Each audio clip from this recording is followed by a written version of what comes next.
Когда қызың шлей, байдың қызы. Қалай, жақсы отырсың ба жан? Жақсы, машинада жатқан жатырмын. Таман әңгімені жібересің ғой. Жаман әзілкесің ғой сен. Соның бәрі айтады, әңгімені жыртасың деп. Күле бере береді ол бәрі. Жан айтпақшы үйдегілермен жабылып үй сабадық ше біз. Болмашы жан, иттің үйі ғой, мен алдап жатсың ғой, Біліп қойдың ба? Анан жыбырлап жүрген нелер?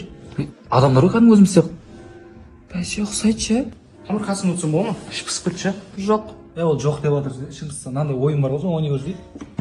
App Store'ға кіресіңде Филворди Кросспорт деп жазасың, бірінші шыққан ойын тартып аласың, өзіміздің қазақстандық қазақтар шығарған ойын. Іш пысқан кезде таптырмас ойын, неше түрлі деңгейі бар. 100-ші деңгейге жетсең болды ше. Медиум алдырып отыра бересің. 100-ге кім бірше деп, соған 10 мың теңге беріп жатыр ше. Комментарийға жібересің просто ше, суретке түсіріп скриншоттап. Кім бірше етсе соған 10 мың теңге ғой. Сонда сен қызың артық болды ма? Қай жер артық болды? Ақшасы артық болды. Давай. Жан, айтпашы қалмаға не сұрап жатсың? Ана бағана күшіктен бітіріп берсеңдер болды ше. Ой, жарас жеңіл екен ғой. Айтпақшы, кеше сен суретін папаға көрсеткен бола. Қалмаға 5 мың теңге береміз деп жатыр. 5 мың теңге аздау емес па сен? Қойдың өзі 100 мың теңге ғой базарда. Сен қоспай ма екен? Папа бәрі сол деп жатыр енді.